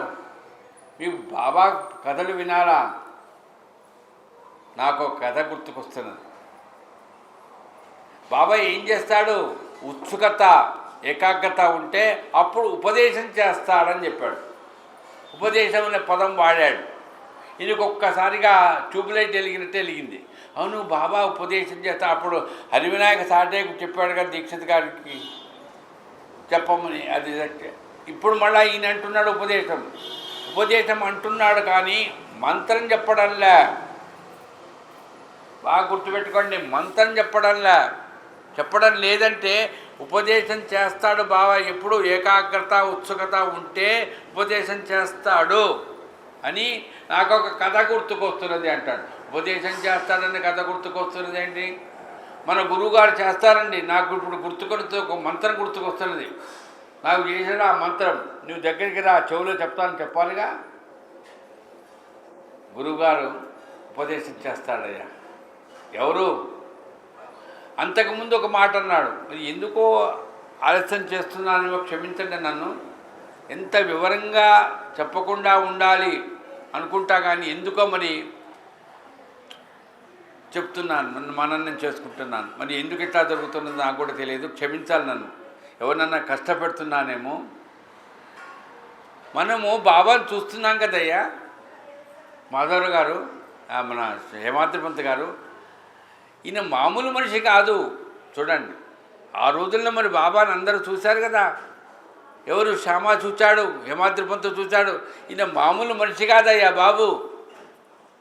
చూడండి, బాబా మామూలు మనిషి కాదు. ఆయన ఎవరో? ఆయన దేవుడే. ఫస్ట్ ఆయన చెప్పే వ్యక్తికి ఆయన ఎవరయ్యా? ఆయన దేవుడయ్యా. ఆయన నడుస్తున్న దేవుడు. ఆయన నాకు ఒక అదే ఉపదేశం చేస్తాడు ఆయన. మళ్ళా ఉపదేశం చేస్తాడని ఏం చేశాడు, కథ చెప్తున్నాడు. అరే ఉపదేశం చేస్తాడని కథ చెప్తున్నాడే అని మళ్ళీ ఆయనకి ఎక్కడా కూడా ఉత్సుకతలో ఏకాగ్రతలో భగ్నం కాలేదు. చెప్పు ఏ కథ చెప్తావో. అప్పుడు కథ చెప్పాడండి, ముసలమ్మ కథ. నిజంగా అద్భుతమైన కథ. హేమాద్రి పంత్ కంటికి నీళ్లు కాదు, ఒళ్ళంతా పులకరించిపోయింది. ముసలామె నీళ్ళు లేవు, అన్నం తినను, బాబా నాకు చెవిలో ఉపదేశం చేయాలని పట్టుబట్టింది. బాబా దగ్గరికి వచ్చింది. తంగమేరు నాయకనే దాని నుంచి వచ్చినటువంటి ఆ తల్లి బాబా దగ్గరికి వచ్చి, బాబా నాకు గురువు, ఆయన నాకు చెవిలో ఉపదేశం చేయాలి. ఎవరింట్లో దిగింది? శ్యామా ఇంట్లో దిగింది. అందుకని శ్యామా ఇంటికి పంపించాడు. చూడండి, శ్యామ అన్నాడు, అమ్మా ఆయన చెవిలో ఉపదేశం చేయడు. ఉపదేశం చేస్తాడేమో కానీ చెవిలో మాత్రం ఉపదేశం చేయడు. నాకు చేస్తాడు. కొంతమందికి మొండి పట్టుదల ఉంటుందండి. నేను పోతాను, నాకు తెలుసు, నేను చెప్తున్నా కదా, నాకు షిరిడీలు తెలుసు అంతా, నేను చెప్తుంటే వినడం అండి. కొంతమంది షిరిడీలోనే ఉన్నారు ఇట్లాంటి మహానుభావులు, వాళ్ళు చెప్పేది మనం వినాలి. నాకు తెలుసండి, నేను పోతానండి, పొద్దున పోతారు, రేపు వస్తారు. ప్రయోజనం ఏంటి? ఇక్కడ ఎందుకున్నాం? ఇక్కడ క్షేత్రంలో ఏంటి నేను చెప్తున్నామా? ప్రతి మట్టి ఇసుక బాబా నువ్వు ముద్దాడిందండి. కాశీ ఏ క్షేత్రం ఇట్లా జరగాల? ఎందుకంటే ఆయన భిక్ష చేశాడు, తిరిగాడు ఇక్కడ. ఇది విడిచిపెట్టి మనం తిరిగి నేను ఎవరికైనా చెప్తా, మీరు షిరిడీకి వస్తే ఒక్కటే, షిరిడీలోనే ఉండండి. షిరిడీలో కూడా ఏం తిరగాలి, ఎక్కడ తిరగాలి? వెళ్ళండి ద్వారకామాయిలోకి, వెళ్ళండి సమాధి మందిరంలోకి, వెళ్ళండి చావడిలోకి. కాదండి మేము పోతామండి, మీ ఇష్టమండి. మనకి ఏది కావాలన్నా కూడా క్షేత్రం ఏదయ్యా అంటే షిరిడీ. ఆ షిరిడీ క్షేత్రంలో ఉన్నటువంటి బాబా ఎవరయ్యా? మనకుండాలి మొట్టమొదటి నమ్మకం, ఆయన భగవంతుడే. భగవంతుడే అంటే మళ్ళీ అమ్మవారు కాదేమో అని డౌట్ వస్తుందేమో. నేను ఈ మధ్యన చాలాసార్లు విన్నాను, ఎవరు సామవేదం షణ్ముఖ గారు తిరుమల తిరుపతి దేవస్థానం ఛానల్ చెప్తుంటే, ఎవరైనా సరే పొరపాటుగా కూడా అమ్మవారు అయ్యవారు వేరు అనుకుంటూ కనుక ఆలోచన చేస్తే దానంత తప్పు ఇంకోటి లేదన్నాడు. గుర్తుపెట్టుకోండి, ఇద్దరూ ఒకటేనమ్మా, పార్వతీ పరమేశ్వరరావు. వాళ్ళు వేరు కానే కాదమ్మా. నేను భగవంతుడు అనగానే మీరు భగవంతుడు అన్నారు కానీ లక్ష్మి అని అనలేదు కదండి. భగవంతుడు హరి, శ్రీహరి. ఆ శ్రీహరి అనగానే అమ్మవారు వెంటనే వచ్చేస్తుంది. మా ఆయన ఎక్కడున్నాడో నాకు తెలియదండి మనం అంటాం, కానీ వాళ్ళ ఆయన ఎక్కడుంటాడో ఆయనకు తెలుసు. వాళ్ళిద్దరు ఒకటే, వేరు కాదండి. జీవాత్మ పరమాత్మ, ప్రకృతి పరమేశ్వరులు ఇద్దరు వేరువేరా? ఇక్కడ ప్రకృతి కనిపిస్తున్నది, కాసేపు 4 గంటలు 3 గంటలు కాగానే సూర్యుడు పోతాడు. ఎంత చల్లదనం వస్తుందండి. ఇదంతా ఏది? ఇది ప్రకృతి. దీనికంతా నడుస్తున్నది ఎవడు? పరమాత్మ, శివుడు అమ్మవారు. అంతే, రెండు ఒకటే. అది లేనిది ఇది లేదు, ఇది లేనిది అది లేదు. కాబట్టి అట్లాంటి ఆ భగవంతుడు ఎవరయ్యా? బాబాయే. మరి బాబా భగవంతుడు అనగానే నేను చెప్పాడు, ఆయనే అమ్మవారు, ఆయనే అమ్మవారు. అంతే, జగన్మాత ఆయనే, శివుడు ఆయనే. అలాంటి అమ్మవారు శివుడు అయినటువంటి జగన్మాత అయినటువంటి భగవంతుడు అయినటువంటి ఆయన మనం చూస్తున్నాం. ఎవరు చెప్తున్నారు? ఇంత నేను చెప్తున్నా కదా, ఇదంతా ఎవరు చెప్తున్నారు? ఎవరికి? హేమాద్రి పంతుకు శ్యామ చెప్తున్నాడు. మొట్టమొదట ఆ బేసికల్గా ఆ నాలెడ్జ్ కాదు, దృష్టి మనకు ఉండాలి. బాబా భగవంతుడే అయ్యా, ఇక నేను చెప్తాను అని రాధామాయి దేశ్ముఖ్ గారి కథ చెప్పాడు. మొండి పట్టుదలండి. మంత్రం ఉపదేశం చెయ్యాలి, చెయ్యడమ్మా, చెయ్యడు, చేస్తాడు. నీ ఇష్టమమ్మ, నేను అన్నం తినను, నీళ్లు తాగను. ఎవరింట్లో ఉన్నాడు? వాళ్ళింట్లో ఉన్నాడు కదా. వాళ్ళింట్లో అన్నం పెడితే తింటూ ఉంటే 10 రోజులు ఉన్నా పర్వాలేదు. అన్నం తినను, నీళ్లు తాగని ఉంటే ఆమె చచ్చిపోతే, ఆమె ఏదైనా నీరసంలో పడితే, లో బీపీలోకి పోతే, లో షుగర్లోకి పోతే పరిస్థితి ఏంటి? ఎవరు చెప్పుకుంటాడు? పైన ఆయన ఊరు కాదు, వేరే ఊరి నుంచి వచ్చింది. పైన చూస్తేనేమో ముసలామె. బాబా దగ్గరికి వచ్చాడు, చెప్తున్నాడు హేమాద్రి పంతుకు శ్యామ. బాబా దగ్గరికి వచ్చాడు. బాబా, ఏమి నాటకాలు ఆడతావయ్యా? చూడండి వాళ్ళిద్దరి మధ్య సాంగత్యం, మాట ఎంత చనువుగా. ఏం నాటకాలు ఆడతావయ్యా? శ్యామ, నేనేం చేశానయ్యా? ఏం చేయకపోతే ఎక్కడెక్కడి నుంచో ఎవరెవరినో లాగుతావు, ఆడుకుంటావు నువ్వు. ఆ ముసలామిని ఎందుకు లాగావయ్యా? ఏమైంది? మా ఇంట్లో ఉంది, అన్నం లేదు, నీళ్లు లేదు. చచ్చిపోతే నాకు కాదు, చెడ్డ పేరు నీకు వస్తుంది. అమ్మ నాయనో, చూడండి శ్యామకి ఎంత చనువో చూడండి, ఎంత చనువో చూడండి. నీకు చెడ్డ పేరు వస్తుంది, ఆమె చచ్చిపోయేటట్టుంది. ఏదైనా చెవిలో ఉపదేశం చేయాలట బాబా. బాబా అన్నాడు, నేను చేస్తా. చూడండి, పూరి నాయన నీ చేయడనుకుంటే నేను చేస్తానంటాడేంటినా? నువ్వు తీసుకురా ఆమెను, నా దగ్గరికి తీసుకురా, కూర్చోబెట్టు, నేను మాట్లాడుకుంటా. అందుకని చెప్పా కదా మొట్టమొదటే ఏమని, ఎవరి వ్యక్తిత్వం వాళ్ళదే, ఎవరి ఆస్తి వాళ్ళదే. నేను ఆమెకు ఉపదేశం చేస్తా, నీకు చేయను. ఆమెకు చేస్తా. ఆమెను కూర్చోబెట్టు నా ఎదురుగా. తీసుకొచ్చాడు. ఎందుకమ్మా ఇంత కష్టపడతావు? ఎవరు చెప్పారమ్మా ఇంత వయసు వచ్చిన తర్వాత నీళ్లు లేకుండా అన్నం తినకుండా దేనికమ్మా ఉపవాసం చేస్తావు? ఎవరు చెప్పారు నీకు? నేను చెప్పానా? ఎవరైనా చెప్పారా? అమ్మా, నీకేం కావాలి? మంత్రం ఉపదేశం చేయాలి కదా, చెవులో చేయాలి కదా, చేస్తా. కానీ నేను ఒక్కటే చెప్తున్నా, నా గురువుగారు నాకు మంత్రంలో ఉపదేశం చెవులో చేయలే. ఇల్లే తమిళ ఎవరు? నా గురువుగారు నాకు చెవులో మంత్రం ఉపదేశం చేయలేదు. మరి నీకు నేను ఎట్లా చేస్తా? శ్రీరామ రామ రామేది ఏదో చెప్తారు కదా, నేను నీకు చెప్తా. నాకు ఏమి చెప్పలేదమ్మా ఆయన. 12 ఏళ్ళు నా గురువుగారిని నేను సేవ చేసుకున్నా. ఈరోజు గురువారం మాఘమాసంలో ఇంత చక్కగా కూర్చొని సాయంకాలం పూట హాయిగా ఏ బద్ధకం లేకుండా ఎంత ఆనందంగా మీరు అందరూ వింటున్నారంటే మీ పాదాలకు నమస్కారం తల్లి. అది మీకున్న ఉత్సాహం నాకు ఇచ్చిన ఆశ్చర్యం. అందుకనే నేను ఇక్కడికి రావాలి, ఇక్కడ మాట్లాడుకోవాలి, ముచ్చట చేసుకోవాలని మీకున్న శ్రద్ధ నాకు ఈ ఉత్సాహాన్ని కలిగిస్తున్నది. అంతే.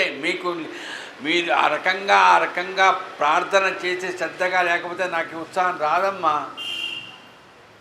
ఈ రకంగా మాఘమాసంలో ఈ కథను వింటున్నాం మనం, సాయంకాలం పూట వింటున్నామంటే అది ఎంత అదృష్టమమ్మా. మాధవరావు దేశపాండే చెప్తుంటే బాబా చెప్తున్నాడు, నా దగ్గర తీసుకొని వచ్చాడు. నేను కథ వివరంగా చెప్పలేకపోతున్నా కానీ కొన్ని చెప్తున్నా. కూర్చోబెట్టిన తర్వాత ఏమైంది? నేను చెవులో ఉపదేశం చేయలేను చెప్పాడు కదా. కానీ నాకు గురువు ఉన్నాడు. నువ్వు అనుకుంటున్నావేమో నాకు గురువు లేడని. నాకు గురువు ఉన్నాడు. ఆ గురువు నేను 12 సంవత్సరాలు సేవ చేసుకున్నా. ఎట్లా అంటే తదేక దృష్టమ్మ. అందుకని చెప్తున్నాగా, ఏకాగ్రత, ఉత్సుకత, తదేక దృష్టి.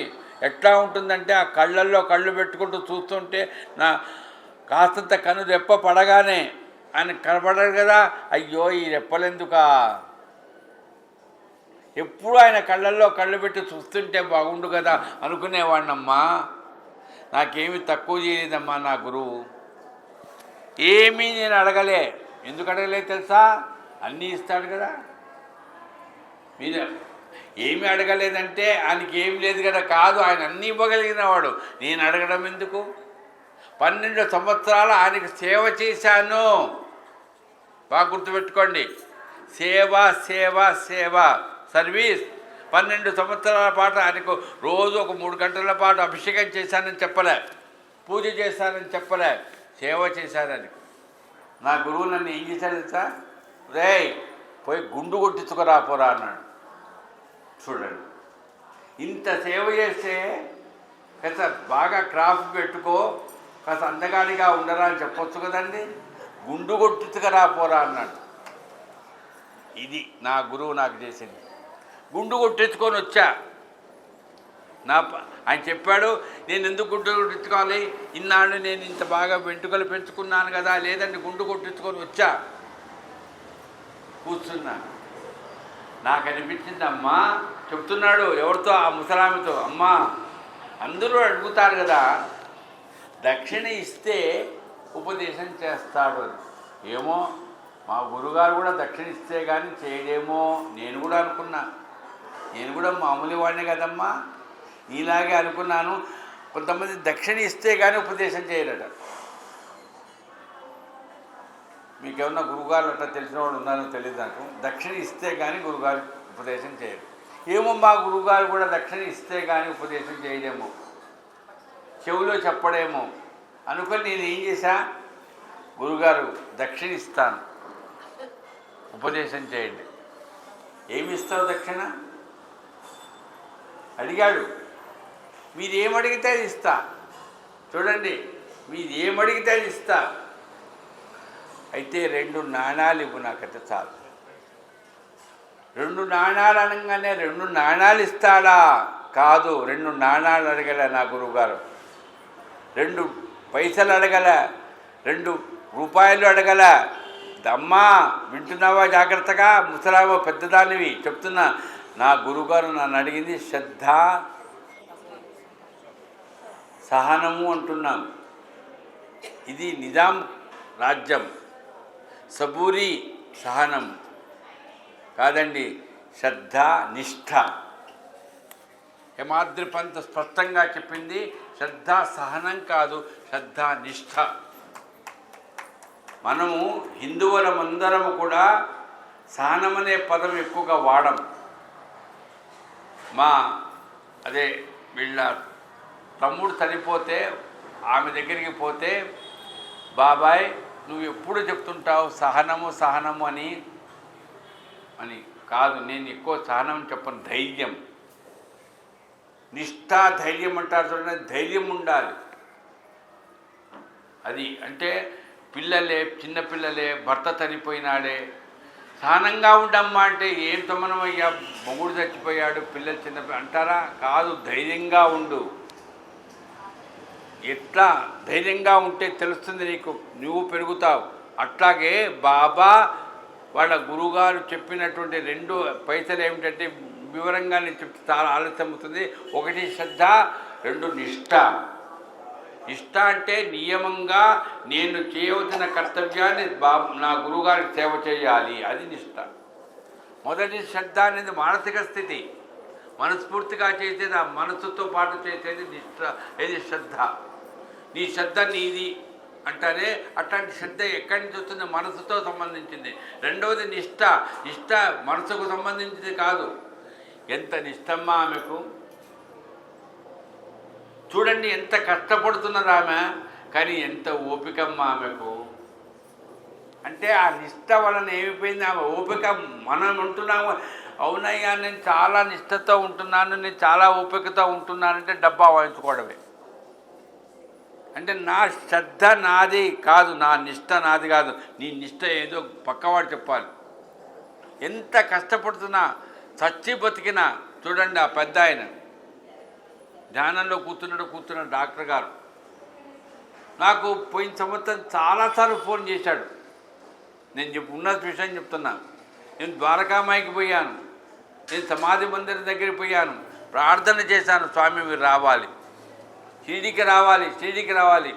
కానీ నా పరిస్థితి బాగలేదు. ఆయన చేసినటువంటి ఆ ప్రార్థనా పుణ్యమైన చచ్చి బతికాను నేను. ఈ సంవత్సరం చేశాడు ఫోను, స్వామి మీరు వస్తున్నారని తెలిసింది, అయిపోయింది. మీరు టికెట్ బుక్ చేసుకున్నారో వస్తున్నారని తెలిసింది, మీరు క్షేమంగా రావాలి. ఏమండి ఆయన వయస్సు ఎంతండి, ఆయన అనుభవం ఎంతండి, ఆయన షిరిడీలోనే ఉన్నాడు కదండి, సాయిబాబా సన్నిధిలో ఉన్నాడు కదండి, మరి ఆయనకి ఎందుకండి అంత? అది నిష్ఠ, నియమం. అందుకే నియమం పెట్టుకోవాలి ఆయన. పొద్దున్నే 4 గంటలు లేచి స్నానం చేసి మాఘమాసంలో ఈ రకంగా సాయిబాబా ఏదో పూజ లేదండి. టీ షర్ట్ వేసుకుంటాడు, అడ్డపంచి చేసుకుంటాడు, ఎవరికి కావాల్సిన వాడికి కావాలి అందరికి ఇస్తుంటాడు, దానం చేస్తుంటాడు. ఆయనకేమండి బాబు నిహరంగా మహారాజ్. నేను ఎందుకు చెప్తున్నా అంటే ఇప్పుడు నా గురించి ఎవరిని మీ దగ్గర ఇట్లా మీ డాక్టర్ గారి లాగా మీరు కూడా ఉండాలి. నేను చెప్పను. ఇప్పుడు అదిగో ఆ శ్రీనివాస్ గారు నిన్న విన్నాం మనం. ఒక నిష్ఠ అంతే. నేను సాయిబాబా మందిరంలో నేను పనిచేశా. ఇప్పుడు నేను సంస్థానంలో పనిచేస్తున్నా చాదర్ఘాట్. ఇంకో దిల్షుఖ్ నగర్ వాళ్ళు పిలిచినా ఎక్కడికి పోను. నేను ఇక్కడే ఉంటాను. అది నిష్ఠ. మొదటిది శ్రద్ధ, రెండవది నిష్ఠ. ఈ రెండు నన్ను అడిగాడమ్మా. ఇంకేం చెప్పాలి? ఆ రెండు ఎలాంటివి తెలుసా? ఏం నేను అందరు నన్ను తిడతారేమో, మళ్ళా రాత్రి రారేమో. ఆ రెండు ఎలాంటివో తెలుసా అమ్మా? ఎవరికి చెప్తున్నాడు? దాదాబాయి దేశ్ముఖ్ చెప్తున్నాడు. ఎవరు? సాయిబాబా. ఆ విషయాలు హేమాద్రి పంతుకు చెప్తున్నాడు శ్యామ. ఇదండి సచరిత్ర అంటే. భగవద్గీత అర్జునుడికి కృష్ణుడు చెప్తే ఎవరికెవరు చెప్పారు ఇప్పుడు మనం వింటుంటాం. అట్లాగే ఇది కూడా రాధాబాయి దేశ్ముఖ్ బాబా చెప్తే దాన్ని హేమాద్రి పంతుకు చెప్తున్నాడు శ్యామ. హేమాద్రి పంతుకు చెప్తుంటే రాజేంద్ర ప్రసాద్ ఇక్కడ నిమిత్త మాత్రంగా ఉండి మీ అందరికీ చెప్తున్నాడు. అంతే. ఎవరు పునశ్చరణ అంటారు. అందుకనే గురువు యొక్క చరిత్ర ఎప్పుడు పునశ్చరణ చేయాలంటారు. అలా పునశ్చరణ చేస్తున్నాం. ఎవరికెవరు చెప్తున్నారు? ఆ రెండు ఎట్లాంటివో తెలుసా అమ్మా? శ్రద్ధ, నిష్ఠ. ఎట్లాంటివి తెలుసా? రెండు అక్కా చెల్లెళ్ళ లాంటివి అన్నాడు. అన్నమాట. నేను వివరంగా చెప్పలేను. అన్నా తమ్ముళ్ళు లాంటివి లాగా చెప్పలే. నిన్నే చెప్పా. అన్న తమ్ముళ్ళు వ్యవహారం. అక్కా చెల్లెళ్ళ లాంటివి. ఒకటి విడిచిపెట్టే ఉండకూడదు. ఉండవు కానీ విడిచిపెడతారు. అక్కా చెల్లెని ఇద్దరు ఒకే చోట ఉంటారా? ఉండరుగా.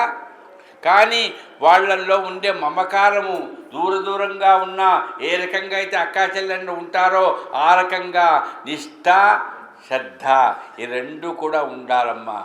నా గురువు నాకు చెప్పాడు. నా గురువు నన్ను ఎట్లా చూస్తాడో తెలుసమ్మా?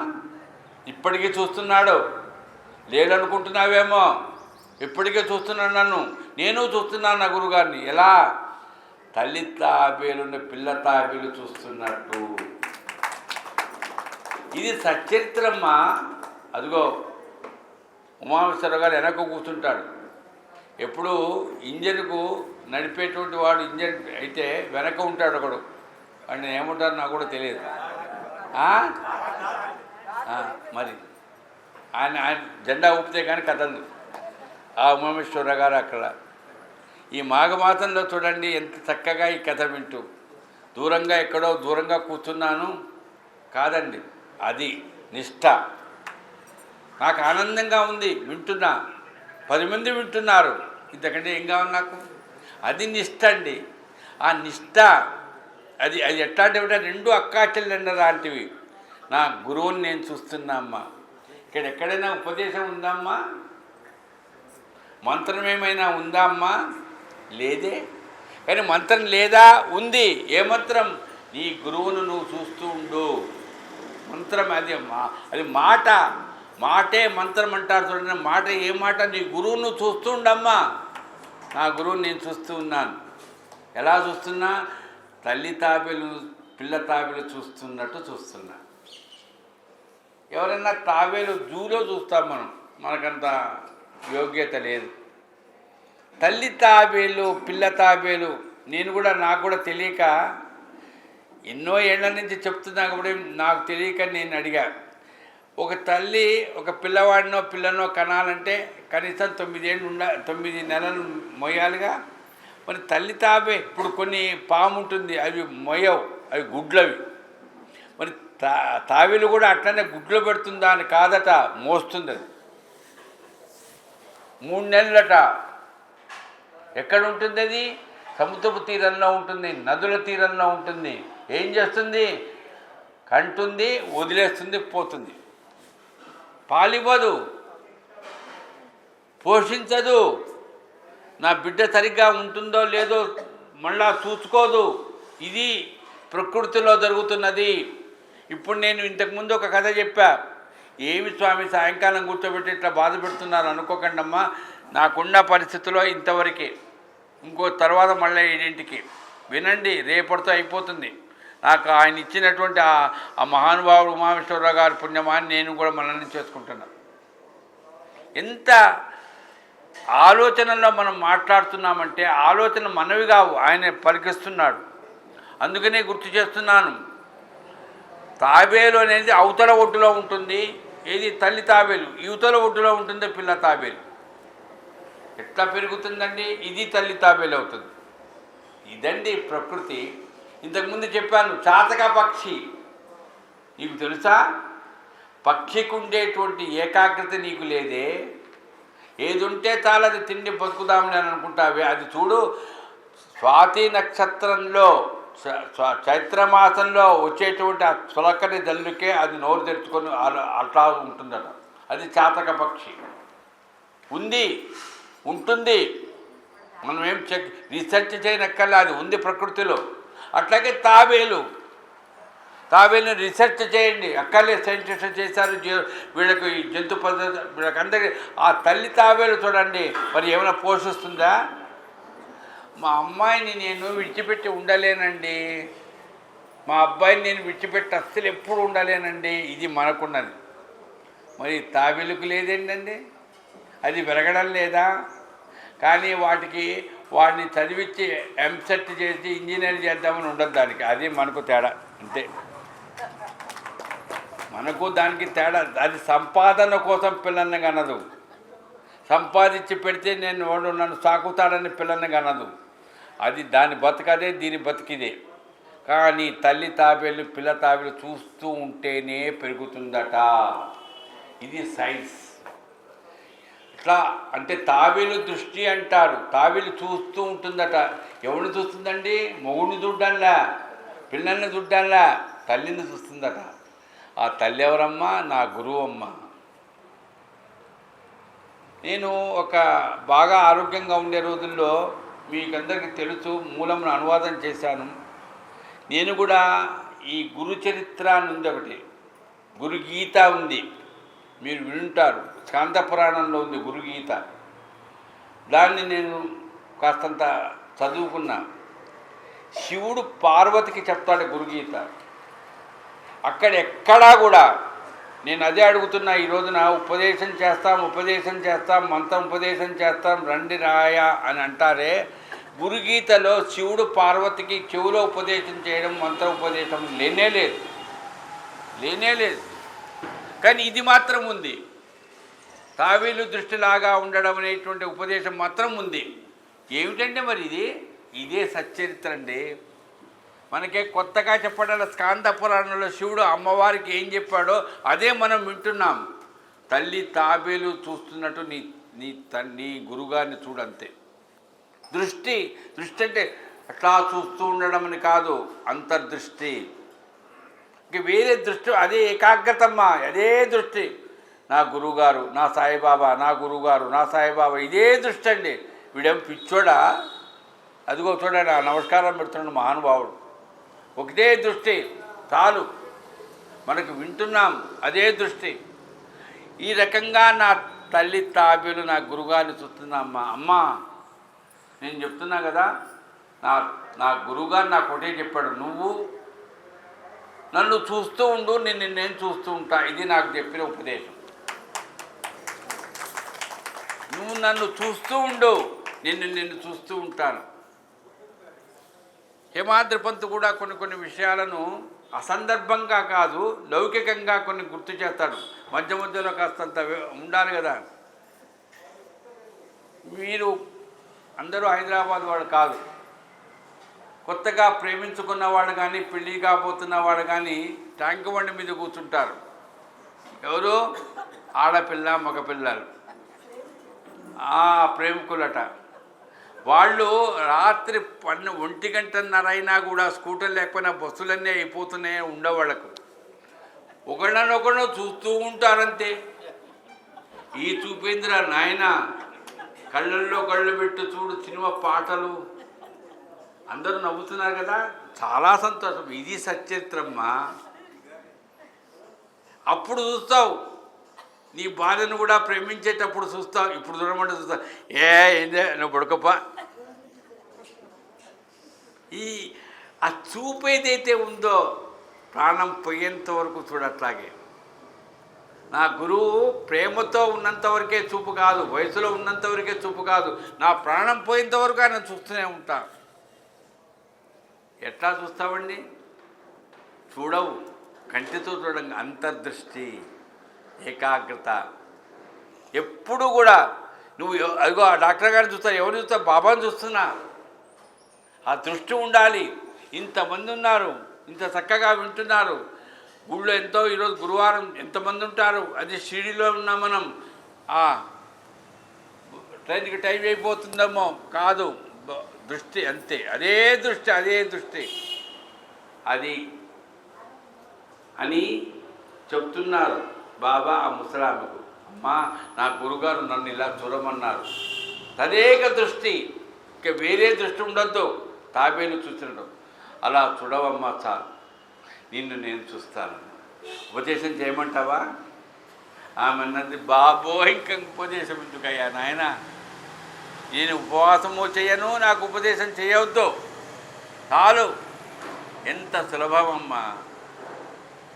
చూడండి, కంటితో కాదు, కంటి లేనివాడు కూడా చూస్తున్నారు, కళ్ళ చూపు లేనివాడు కూడా బాబాను చూస్తున్నారు. నువ్వు చూడు, నీ దృష్టితో చూడు, తదేక దృష్టితో చూడు. నీకేం కావాలో అవి నువ్వు అడగకుండా నీకు ఇచ్చేటువంటి మహానుభావుడు ఆయన. మరి అట్లాంటి ఆ బాబా గురువు యొక్క స్థితిని బాబా చెప్తున్నాడు ఆ ముసలామెకు. అది హేమాద్రి పంతుకు శ్యామ చెప్తున్నాడు. శ్యామ వింటున్నాడు. మీరు కూడా వింటున్నారు కదా. ఇప్పటిదాకా కాసేపు నవ్వారు, కానీ హేమాద్రి పంతు శ్యామ చెప్తుంటే నవ్వలేదు. అట్లాగే వింటున్నాడు, నిద్రపోలే. తొడ మీద కొట్టాడు. ఎవరు? శ్యామ. ఏమయ్యా, ఏమీ అట్టయిపోయినావు? అప్పుడు హేమాద్రి పంత్ అన్నాడు, శ్యామ, మీ ఇంటికి బాబా నన్ను ఎందుకు పంపించాడు ఇప్పుడు అర్థమైంది. నాకు ఎట్లాంటి దృష్టి ఉండాలి, ఉపదేశం అంటే ఏమిటి ఇప్పుడు నాకు అర్థమైంది. బాబా లీలలు ఇట్లా ఉంటాయమ్మా. ఎంత అంటే నేను వింటున్నాను, నువ్వు చెప్తుంటే నేను వింటున్నానా నిద్రపోతు కాదు, వింటున్నంతసేపు ఏకాగ్రత ఉత్సుకతే.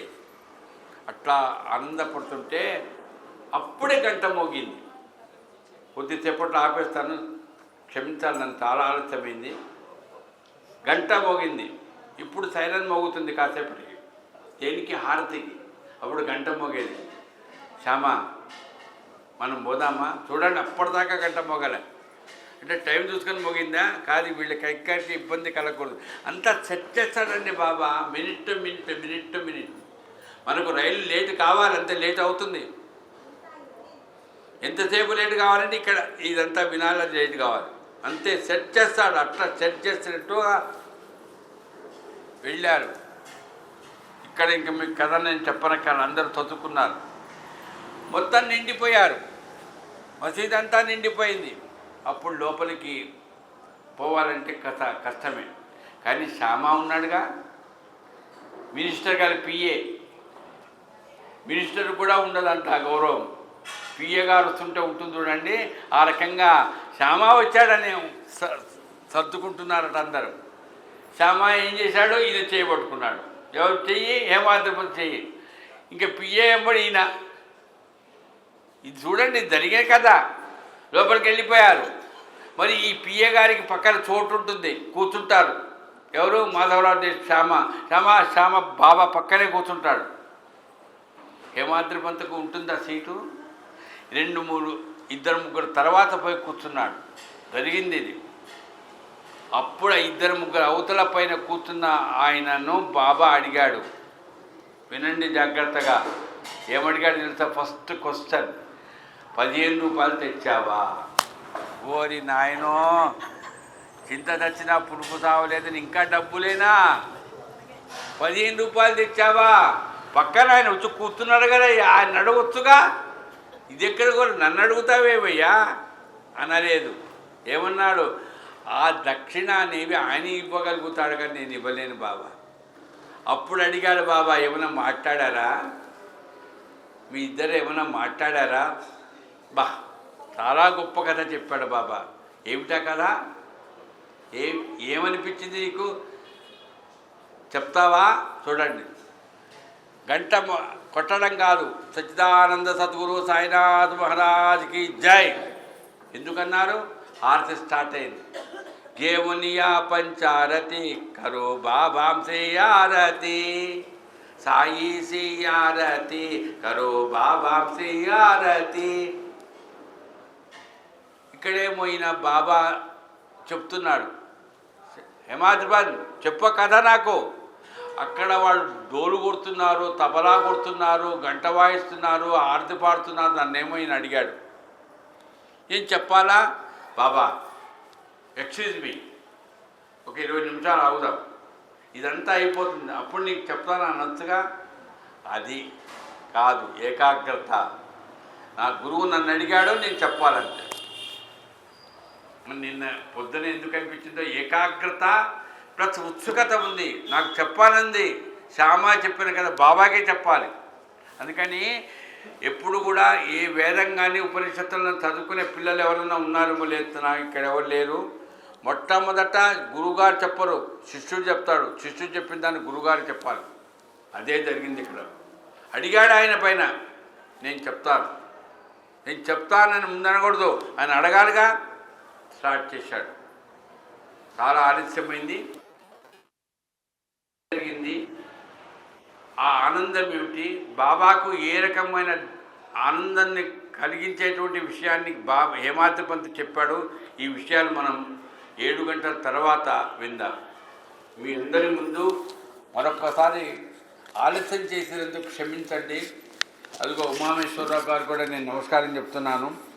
నాకు ఈ కాలు నొప్పి ఇవన్నీ మర్చిపోయి నాకు నేనే పొరపాటు చేస్తున్నాను అనిపిస్తుంది, కానీ ఎంత ఆనందంగానే ఉంది.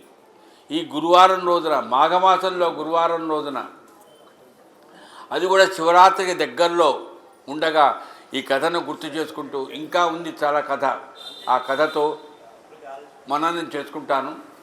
తర్వాత ఏ విషయాన్ని చెప్తాను ఇప్పుడే మీకు చెప్పాను. ఈ కథను పొడిగిస్తాను, అంటే కథను పొడిగించడం లేదు, కథను మననం చేసుకుందాం 7 గంటల నుంచి అని మేము ముందు గుర్తు చేసుకుంటూ, కరచరణ కృతం వాక్కాయజం కర్మజంబా శ్రవణ నైనజంబా మానసంబా అపరాధం విహితమహివితంబా సర్వమేత క్షమస్వ. జయ జయ కరుణాబ్దే ప్రభో శ్రీ సాయినాథ్, శ్రీ సచ్చిదానంద సద్గురు సాయినాథ్ మహారాజ్కి జై.